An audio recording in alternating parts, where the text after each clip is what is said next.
March 23, 1945. Reims, France. Supreme Headquarters Allied Expeditionary Force, General Dwight D. Eisenhower. The Supreme Commander sits behind a heavy mahogany desk in what was once a champagne warehouse, now commandeered as the nerve center of the Western Front. Outside, a relentless spring rain drums against the window panes. Inside, the walls are plastered with maps, a sprawling mosaic of red and blue lines marking the Allied advance into Germany. Thrust arrows target Berlin, while dotted supply lines stretch all the way back to the beaches of Normandy. Eisenhower is immersed in the logistical nightmare of the Rhine crossing operations. He reviews fuel quotas for the 1st Army artillery shells for the 9th and reinforcements for Hodges. It is the unglamorous attrition of command, endless, vital, and utterly draining. The heavy door swings open. His Chief of Staff General Walter Beadle Smith enters. Smith's face is a mask of stone, his hand clutching a single sheet of paper. It is a prisoner of war status report from the 3rd Army, dated March 23, 1945. 1600 hours. Smith slides the document onto the desk without uttering a syllable. Eisenhower casts a weary glance at it. His pen halts halfway through a signature on a fuel authorization. He blinks, rereading the figure. His face goes completely slack. It isn't anger or shock. It is the void of a mind momentarily stalled by data that refuses to compute. Bedell Eisenhower murmurs, his voice low. "This reads 50. That cannot be right." "Yes, sir. 50,000 prisoners in a single night, 18 hours to be exact." Eisenhower looks up, eyes narrowing. "Check it again." "I already did, General." "Twice. The 12th Corps reports 28,000. The 20th Corps adds another 22,000. 50,127 enemy combatants captured between 1,800 hours on March 22nd and 1,200 hours on March 23rd. Eisenhower sets down his pen and reaches for the intelligence summary from the 21st Army Group. He scans the March statistics for Field Marshal Montgomery's command in the north. 47,000 prisoners taken by 8 divisions over 4 weeks of grinding operations. Patton had just eclipsed that total in 18 hours with only 6 divisions. Bedell, what is the current capacity for POW enclosures in the 3rd Army sector? 17, sir.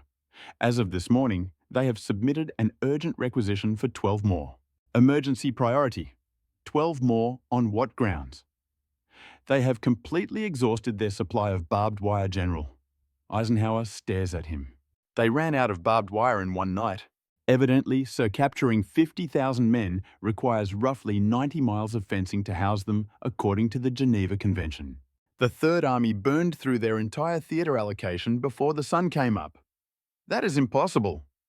Smith's expression remains ironclad. Apparently not when you are George Patton, sir. Eisenhower stands and paces over to the situation map.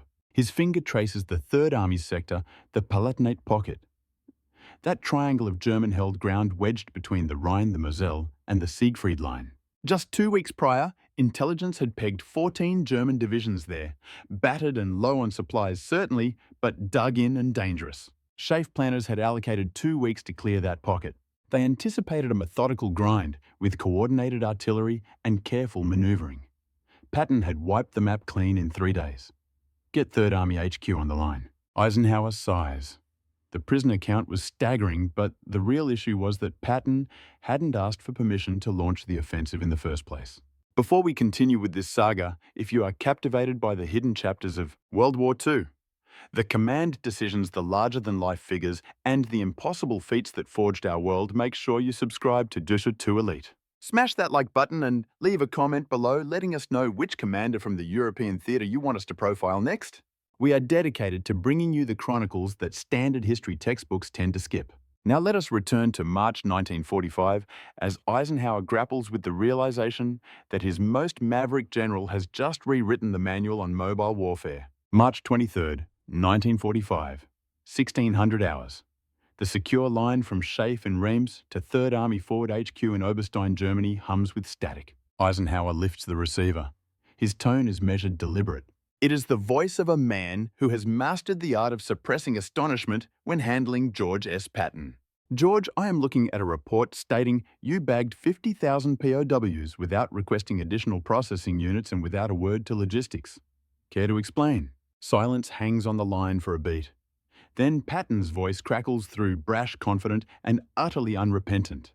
Well, like the Krauts kept surrendering. I couldn't very well tell them to come back tomorrow once the paperwork was sorted. This is not a joke, George. I wasn't joking, sir. The 12th Corps punched through at Kaiserslautern. The 20th Corps hammered them from the south. The enemy collapsed faster than our projections.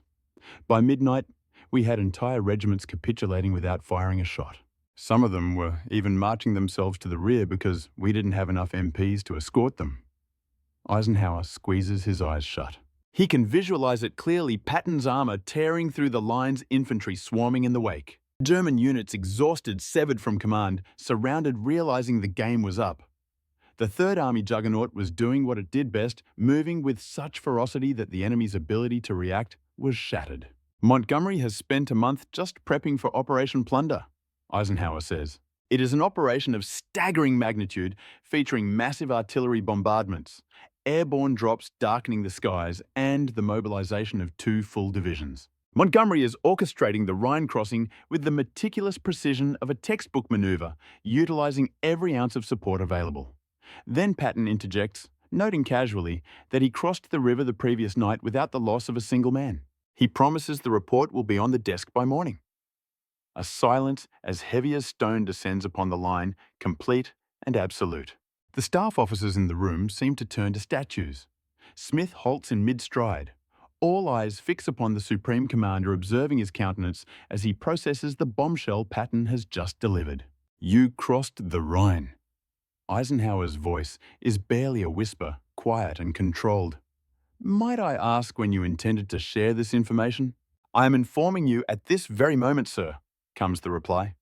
The 11th Armoured Division moved at 22:30 hours last night, utilizing assault boats south of Mainz. Opposition was negligible. We are already 6 miles deep and Frankfurt is effectively within our grasp. Eisenhower's hand tightens around the receiver, his knuckles white. George, you are going to drive me to an early grave, he sighs. Supreme Headquarters allocated every available resource for Montgomery's crossing. We have been planning this spectacle for weeks.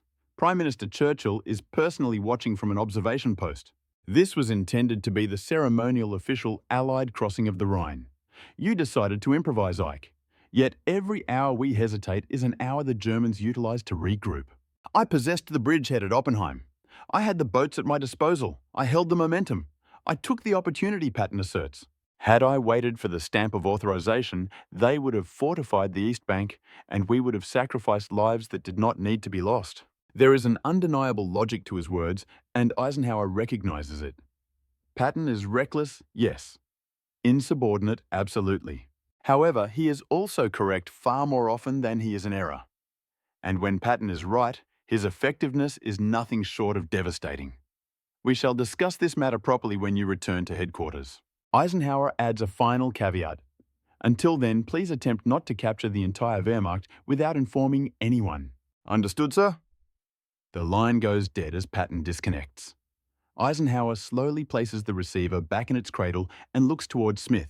Bedell, please notify the Army Group commanders. The Third Army has successfully crossed the Rhine. It was unauthorized, successful, and achieved with 0 casualties. Montgomery is going to be absolutely delighted, Smith remarks, suppressing a smile. Yes, sir. I shall draft the message with the utmost care. At the Third Army headquarters in Idar Oberstein, Patton hangs up the phone and turns to address his staff, his operations officer, intelligence officer, and logistics coordinator, who are all watching him with bated breath. Gentlemen, Patton says, a mischievous grin spreading across his face, the Supreme Commander would prefer we decelerate. His operations officer, Colonel Hal Maddox, raises an inquiring eyebrow. Are we complying, sir? Patton strides to the map, tapping a specific location on the main river 30 miles beyond their current position. Let us be across the Main by midnight. The 4th Armoured Division will lead the charge. I desire Frankfurt by tomorrow afternoon. By March 24th, the influx of prisoners taken by the Third Army has completely overwhelmed the logistical capacity of the European theatre. They are detaining 63,000 prisoners in facilities designed to hold a mere 15,000. Military police battalions toil around the clock, constructing makeshift compounds from captured German fortification materials.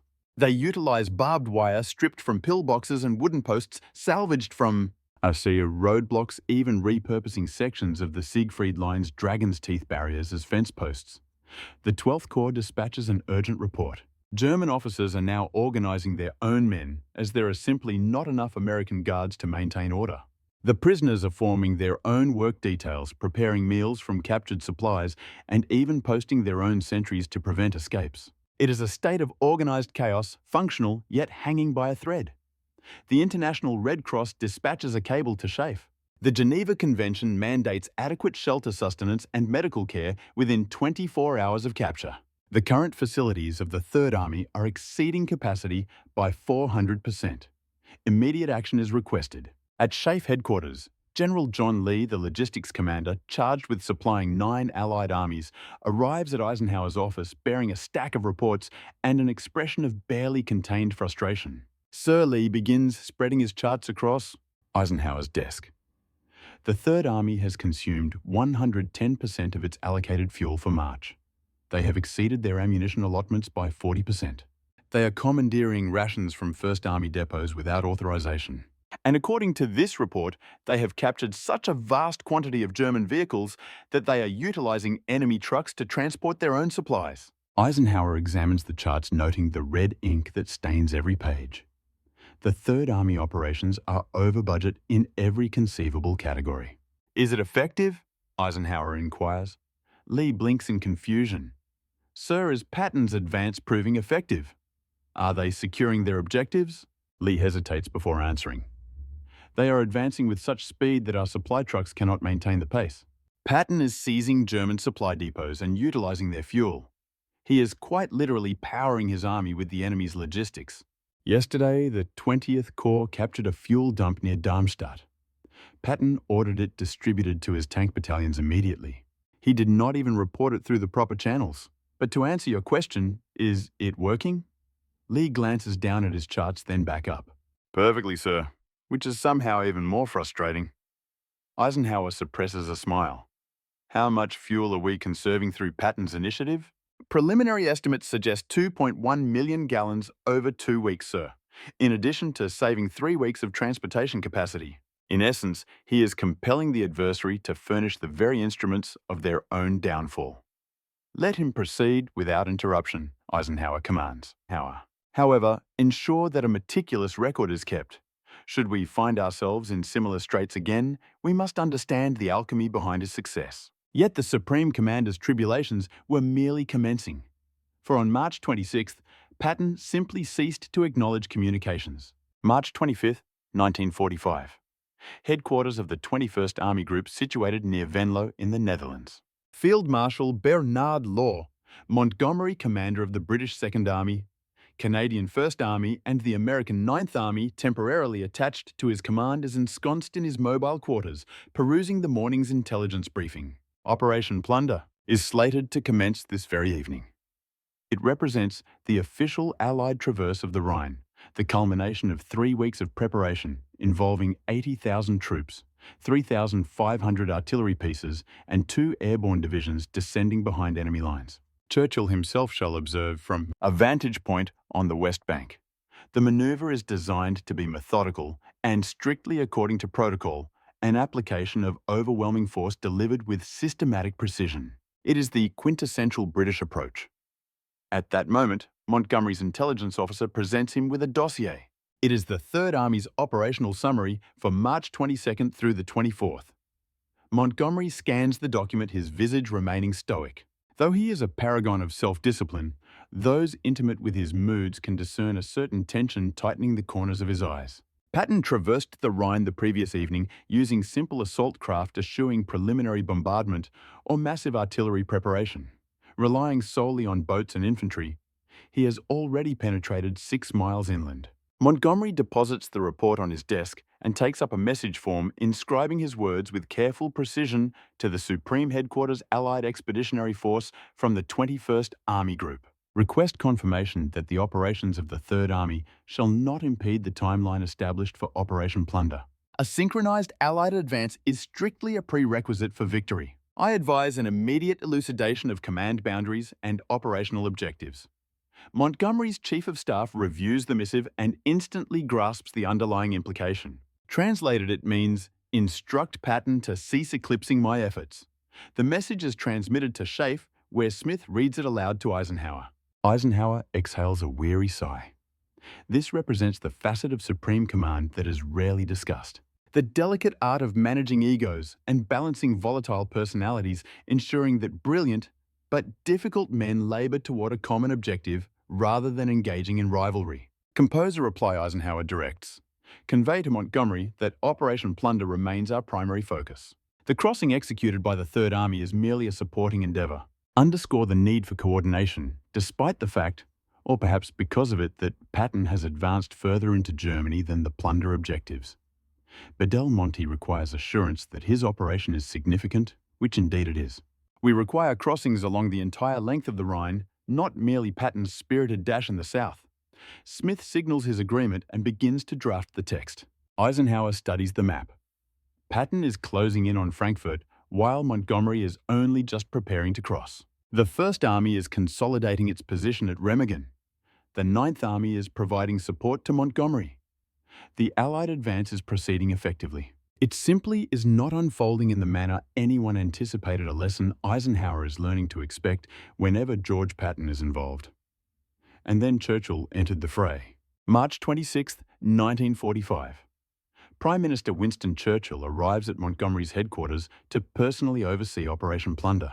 He is accompanied by a retinue of photographers, war correspondents, and members of Parliament. This event is intended to be the British Empire's triumphant traversal of the final major barrier to Berlin, a truly historic occasion. Churchill receives a briefing on the operation, reviews the maps, and is informed of the artillery strategy and the airborne deployment. It is impressive and overwhelming, everything a set-piece operation ought to be. Then mention is made that the Third Army crossed 2 days prior using assault boats. Churchill's countenance is inscrutable.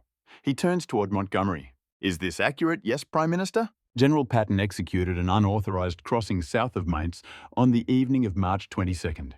It was unsanctioned.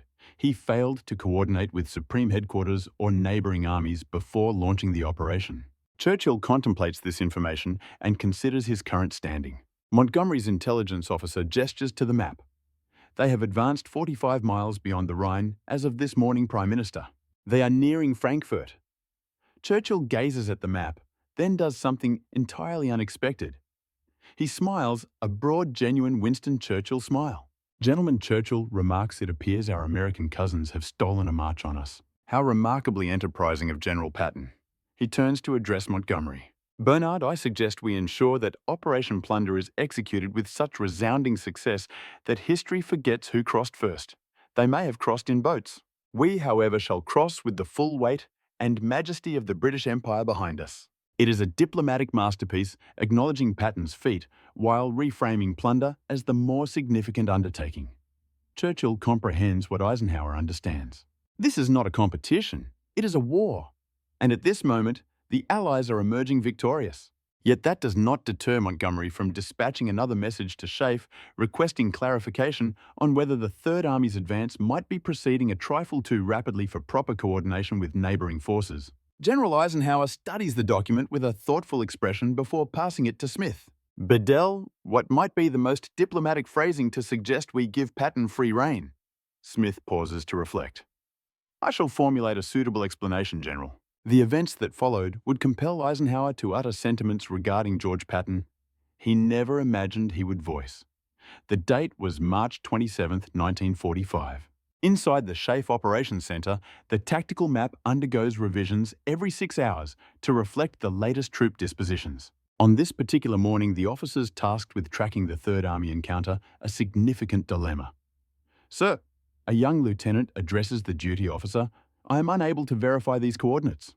According to this morning's briefing, the 4th Armored Division is in Frankfurt, yet only yesterday they were positioned 30 miles to the west. That is physically impossible to achieve in 24 hours against enemy opposition. The duty officer scrutinizes the radio logs, reviews the position reports, and compares them against the previous day's charts. The lieutenant's assessment is correct. The 4th Armored Division has indeed surged 30 miles overnight. The 12th Corps has reached Wiesbaden. The 20th Corps has seized Darmstadt. The Third Army is advancing with such velocity that the maps cannot keep pace. Update the markers, the duty officer instructs, and annotate the positions as estimated rather than confirmed. We shall seek clarification upon receipt of the next dispatch. However, by the time that report arrives, the front lines have shifted once more. The operations staff begins updating the Third Army's location every 4 hours instead of 6 and eventually every 2 hours. Even this proves insufficient. By the moment they pin the Third Army's location, Patton's forces have already stormed past that point. Such a development is without precedent. German resistance is not merely faltering, it is disintegrating.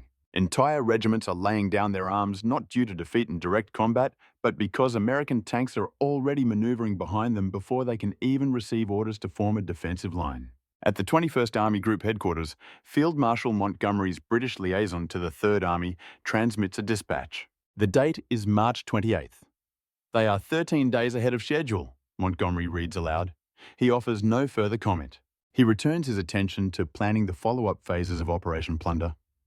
If Patton chooses to disregard the timetable, Montgomery will ensure the British forces execute their own maneuvers with absolute precision. Meanwhile, at the Third Army headquarters, General Patton is deeply engrossed in his maps when his intelligence officer, Colonel Oscar Koch, enters bearing the latest prisoner tally. General, as of 1200 hours today, the total number of captives taken since March 22nd stands at 91,000.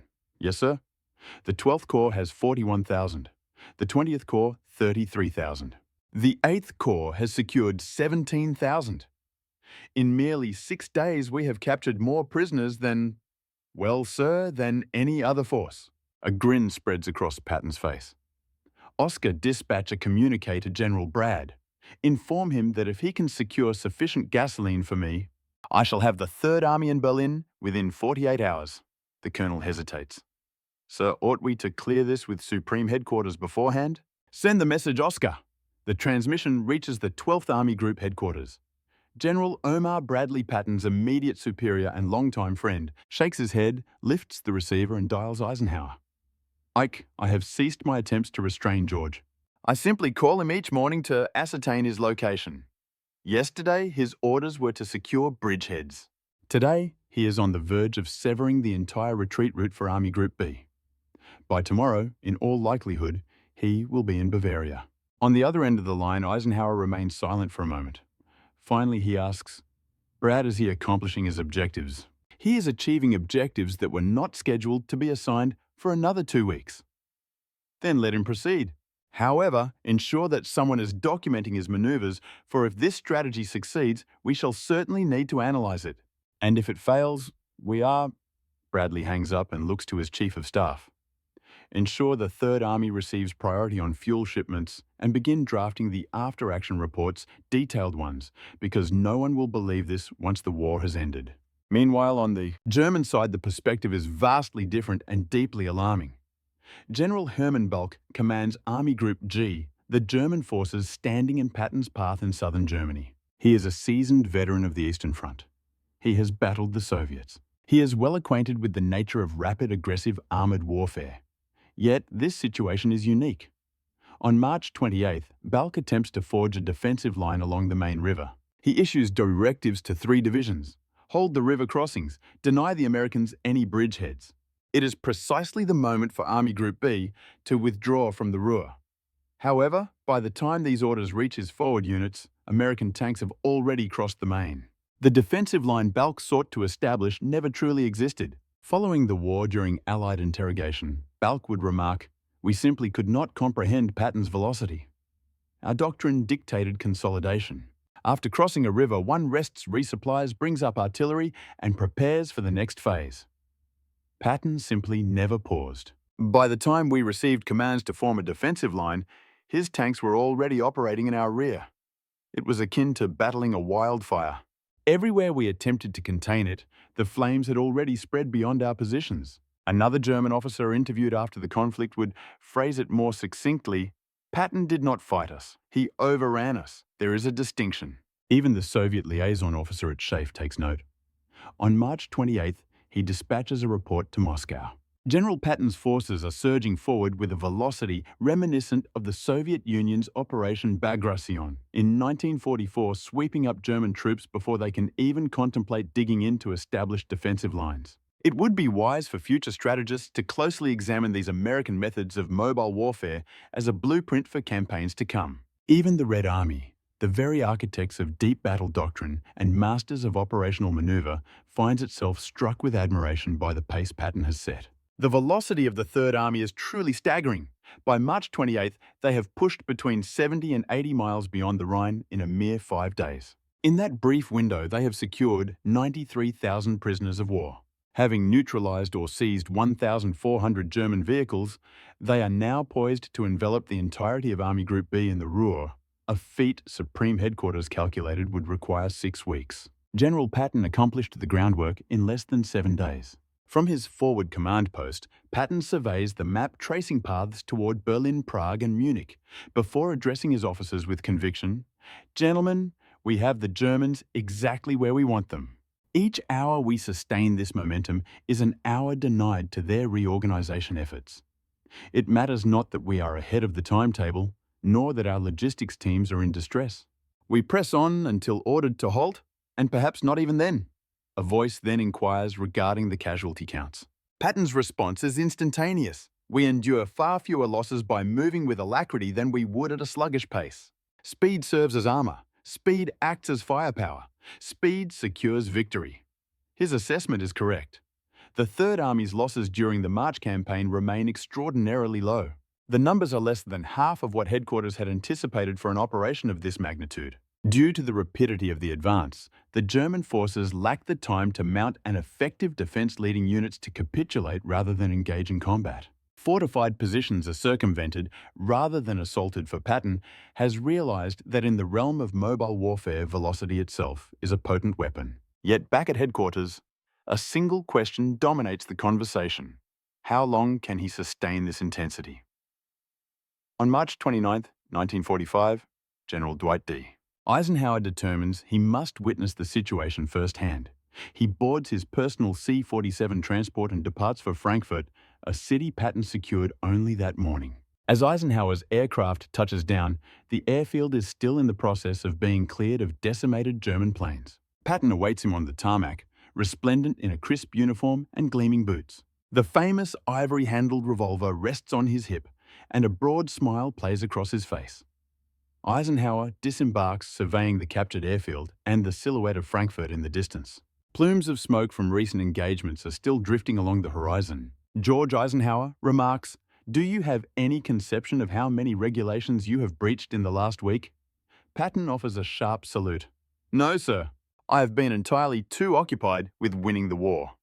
They proceed to Patton's command vehicle, a German staff car commandeered by the Third Army during their advance. Within the vehicle, maps are unfurled across every available surface. Situation reports, intelligence briefings, and logistical updates clutter the space, the organized chaos of a headquarters moving too rapidly to remain stationary. "You have surpassed your fuel allocation," Eisenhower notes, examining the charts. "You have taken more prisoners than our infrastructure can handle, and you crossed the Rhine without proper authorization.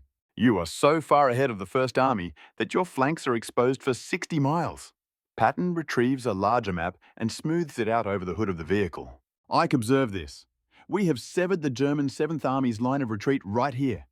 The 12th and 20th Corps will close the gap in 2 days, perhaps fewer. We will seal the Ruhr pocket. That removes 300,000 German soldiers from the war, possibly more. They cannot retreat. They cannot resupply. They are finished." Eisenhower scrutinizes the map. Patton is correct. The Third Army's surge has generated a strategic opening that headquarters had not anticipated for another month. The encirclement of the Ruhr, Germany's premier industrial region, defended by the Wehrmacht's finest remaining units, is imminent. This is being achieved not through cautious, methodical planning, but through sheer velocity. "And Montgomery?" Eisenhower inquires. Patton replies without hesitation. "Monty is performing well. He holds the north, and I have the center. We are bringing this war to a close. His methods are effective, as are mine. They differ, yet both achieve the objective." It is the most diplomatic statement Eisenhower has heard him make, and it rings true. Montgomery's methodical, overwhelming force and Patton's rapid aggressive drive are both succeeding. The German military simply cannot mount a defense against both strategies simultaneously. Eisenhower glances down at the map, noting the 93,000 prisoners. The Rhine bridgehead, the push toward the Ruhr, the captured cities, and the shattered German divisions. He looks up at Patton, who appears both exhausted and exhilarated, his mind already racing toward the next phase. "George," Eisenhower says softly, "you are either going to win this war 6 months ahead of schedule or get us all court-martialed."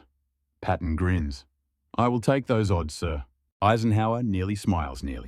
50,000 prisoners taken in a single night. That is more than an entire army group captured in 1 month. Do you know what this signifies? Patton's grin widens. It means the Third Army gets first choice of the German beer stocks when we reach Bavaria. Eisenhower shakes his head, equal parts frustrated and impressed. He is exasperated, realizing he is watching a man who operates by rules that do not exist in any established doctrine. He is the figure who delivers outcomes that defy the laws of probability, the man who transforms the impossible into the routine. These are the phrases that establish legends, the articulations of a truth that everyone senses but few have effectively voiced. Eisenhower fixes his gaze upon George Patton. He stares at the map displaying feats that challenge military science looks at. The general who shatters every convention, yet continues to triumph and says, "It means, George, that you are the singular man I know who can make the impossible look like a daily habit." A hush falls over the room. Patton's perpetual grin fades for a split second and he becomes serious because he grasps the depth of Eisenhower's observation. This statement was neither a commendation nor a reprimand. It was a validation, a stark recognition of a fundamental reality regarding Patton that was plain to see yet rarely spoken aloud. Other commanders formulated plans based on the probable. They tallied logistics, analyzed enemy fortifications, projected timelines, and prepared safety nets for failure. They functioned within the boundaries of the feasible, whereas Patton maneuvered in a completely separate dimension. He did not violate regulations out of sheer recklessness. He transcended them because his rhythm of warfare operated on a higher frequency. He possessed an intuition about modern combat that the textbooks had not yet evolved to match. Momentum acts as its own force multiplier. When you outpace the enemy's ability to respond, when you deny them a moment to consolidate, and when you weaponize their own assumptions against them, the impossible transforms into the inevitable. The 50,000 prisoners were not a statistical anomaly. They were evidence proof that Patton had discovered how to turn speed into a weapon for German units, did not capitulate because they were bested in a firefight. They surrendered because by the moment they received directives to defend a position American armor was already wreaking havoc in their rear. They laid down their arms because resistance seemed futile against an adversary who appeared ubiquitous. Eisenhower grasped this, realizing that what looked like Patton's chaos was not chaos in the slightest. It was a highly sophisticated form of warfare that disregarded every tenet of the methodical march, yet accomplished in mere days what orthodox tactics would require weeks to achieve. "Thank you, sir," Patton replies with quiet dignity. Then the smirk reappears. "Now regarding that gasoline allocation," Eisenhower chuckles. "Get back to duty, George, and try to leave a few Germans for the rest of us to apprehend." The Palatinate-Rhine campaign, spanning from March 13th to March 28th, 1945, saw the Third Army secure a total of 113,000 German prisoners, surpassing the 87,000 captured by the entire British 21st Army Group during the same period, despite Patton commanding fewer divisions. By the 1st of April, the Third Army had surged 120 miles beyond the Rhine River. The Ruhr pocket was sealed on April 4th, entrapping 317,000 German soldiers, marking the most significant encirclement of enemy forces in the Western Theatre. The Third Army completed the preliminary operations in under 7 days. When presented clearly, the statistics are staggering. Consider Patton's Rhine crossing at Oppenheim, 16 assault boats, a night operation, 0 casualties, and absolutely no preliminary artillery barrage. Contrast this with Montgomery's Rhine crossing at Wesel. Operation Plunder involved 80,000 troops and 3,500 artillery pieces. 2 airborne divisions launched 24 hours after Patton's crossing, resulting in 3,968 casualties. Both operations were victories, and both were essential, yet the contrast in execution is profound. SHAEF Logistics eventually calculated that by utilizing captured German provisions, fuel depots, ammunition stockpiles, and motor pools, Patton spared the Allied supply line approximately 2.01 million gallons of fuel and 3 weeks of transportation capacity. He quite literally compelled the adversary to subsidize their own destruction, but the numbers narrate only a fraction of the tale. The true narrative lies in the insight Patton possessed that unsettled his superiors and petrified his enemies in war. Velocity is not merely a tactical edge. It is the reality that for every hour the Third Army pressed forward, it was an hour the German command could not restructure, could not fortify defensive belts, could not execute an orderly withdrawal, could not summon reserves, and could not synchronize with neighboring units. The 50,000 prisoners taken in a single night were not secured because the Third Army possessed superior brute strength. They were taken because the Third Army moved with superior swiftness. This speed generated a domino effect where German units lost all contact with higher headquarters. Orders were rendered obsolete before they could even be implemented. Defensive strategies disintegrated because by the time the positions were prepared, the enemy had already bypassed them. Patton weaponized momentum, and once he seized it, he never loosened his grip. Eisenhower's brilliance, and it truly was brilliance, lay in his ability to discern that the apparent disorder surrounding Patton was, in fact, a sophisticated method of warfare that military dogma had yet to understand. Although it contravened every maxim of the systematic advance, it delivered outcomes that conventional operations simply could not rival. As noted in Eisenhower's memoir, *Crusade in Europe, published in 1948, Patton's maneuvers during the Rhine crossing era demonstrated that calculated audacity, when supported by adept staff work and forceful leadership, can compress timelines that standard planning considers unachievable. I spent half my time reining him in and the other half wondering why I even bothered. That final sentiment perfectly encapsulates the complex dynamic between Eisenhower and his volatile subordinate. The Supreme Commander was well aware that Patton was a handful. He recognized the insubordination, the logistical nightmares, and the diplomatic disasters that seemed to trail the man like exhaust fumes. Yet Eisenhower also understood a fundamental truth: if you aimed Patton at a fortified line and ordered a charge, miracles inevitably followed. In June of 1945, when General George C. Marshall, the architect of the American military juggernaut, sat down to analyze the numbers from the European theater, he paused at a startling discovery.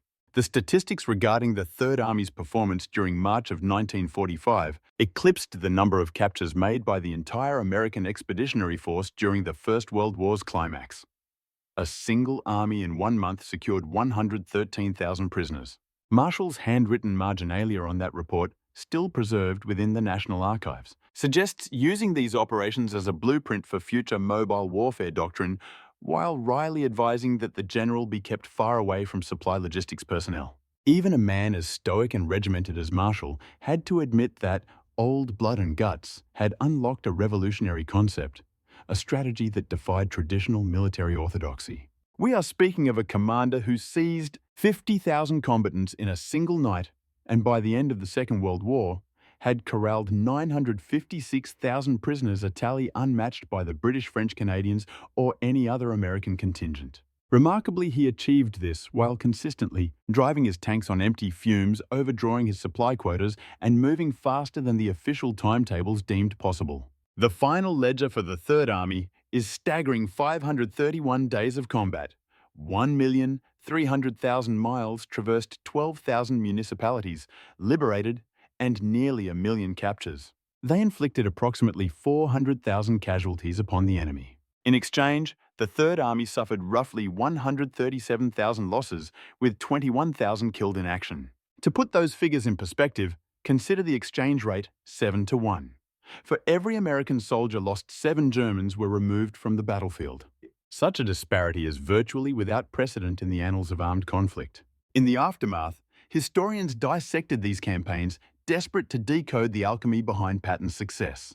The Command and General Staff College even designed a specific curriculum focused entirely on the offensive of March 1945, reaching a conclusion that was both elegant and profound. Patton realized that in maneuver warfare, the adversary's decision-making cycle is a critical target. Success depends on moving faster than the foe can observe, process, decide, and execute. If you can launch multiple strikes before the enemy has finished reacting to the first, you induce total paralysis. They are defeated not by destruction but by disorientation. General Hermann Bulk of the German army confirmed this view during extensive post-war interrogations. To the Germans, Patton's movements were not just rapid, they were illegible. They could never forecast his next trajectory because he refused to adhere to a predictable rhythm. He struck at soft points, vaulted over strongholds, and never paused, creating a sensation of battling a phantom that was everywhere and nowhere at once. That phrase, fighting smoke, remains perhaps the most poetic and accurate description of his tactical genius. The Soviet Union also took note of this phenomenon, studying Patton's campaigns with great intensity. Their deep battle doctrine, refined during the Great Patriotic War, prioritized the same principles of velocity and unceasing momentum. In Patton, Soviet strategists saw a Western mirror of their own operational art, recognizing a mind that grasped the highest levels of strategic maneuver. Consequently, Moscow's military academies taught Patton's March 1945 campaign alongside their own victories as a masterclass in rear echelon penetration. The irony, of course, is that Patton never read their manuals. He didn't have to, as his intuition grasped what their theorists had spent years systematizing. True military genius, it appears, eventually arrives at the same destination, regardless of the flag it flies. Yet the ultimate compliment to his prowess came from the most unlikely of places. During the 1947 Nuremberg trials, Field Marshal Wilhelm Keitel of the German High Command was asked to name the Allied adversary they dreaded most. He did not hesitate. Patton. He explained that Montgomery's movements were always telegraphed. They could anticipate Eisenhower, and Bradley was steady but cautious. Patton, however, was a cipher. Once his columns began to roll, containment was impossible. This was the spectre that haunted the German High Command, the general who could secure 50,000 captives in a single evening. The tactician who made the miraculous look mundane, George S. Patton, passed away in December of 1945. Following a fatal traffic collision in Germany, he never received his victory parade, nor did he live to see his grandchildren grow. However, his spirit endures in the bedrock of modern military theory, the conviction that speed, audacity, and momentum can triumph where sheer firepower fails. As Eisenhower confided in private correspondence following the tragedy, George was the most brilliant combat commander I ever knew. He was also the most difficult, but I could not have won the war without him. A quiet life of peace would likely have been suffocating for a man of his constitution. His spirit was forged entirely of iron and fire. He was ill at ease amidst tranquility, yet sublime amidst the cannonade, and perhaps that serves as the most fitting epitaph for his legacy, the very archetype of the martial spirit. His brilliance on the battlefield was unmatched. The formidable force he assembled in the Third Army, along with the velocity of operations he established, laid the bedrock for modern armored strategy. Indeed, the field manuals published in 1949 regarding armored conflict drew their wisdom directly from the tactical masterstrokes witnessed during the campaigns of 1945. Decades later, the United States Army's air-land battle doctrine of the 1980s would resonate with his signature philosophy of rapid velocity and piercing maneuvers. Contemporary theorists remain indebted to the possibilities he unveiled in 1945, such as the occasion where he ensnared 50,000 opposing troops in a single night. This triumph arose not from the brute force of munitions or the weight of battalions, but through sheer momentum and the profound realization that the true theater of war is the opponent's psyche. So confusion disrupted their orientation and outpaced their very thoughts, and one finds that the adversary will inevitably orchestrate their own downfall. Such was the distinct genius of General Patton. It explains the sentiment expressed by Eisenhower on March 29, 1945, as he stood within a conquered city surveying charts that displayed feats deemed beyond reach. He remarked that Patton was the sole individual capable of rendering the impossible into the mundane. This was neither mere flattery nor a slight. It was quite simply the unvarnished reality. To those who have journeyed with us to this point in the narrative, I extend my sincere gratitude for viewing WWW2 Elite. We dedicate ourselves to this manner of profound historical exploration, looking beyond well-known skirmishes to examine the figures, the judgments, and the pivotal instances that altered the course of time. Should you desire further chronicles of this nature, please consider subscribing and engaging the notification bell. We invite you to suggest future World War II topics in the commentary and to share this presentation with fellow aficionados of military heritage. Such narratives merit preservation in our collective memory. These figures are worthy of our esteem, and the wisdom they imparted warrants our deepest study. We thank you for your attention and ask that you bear in mind that history encompasses far more than a mere recitation of events.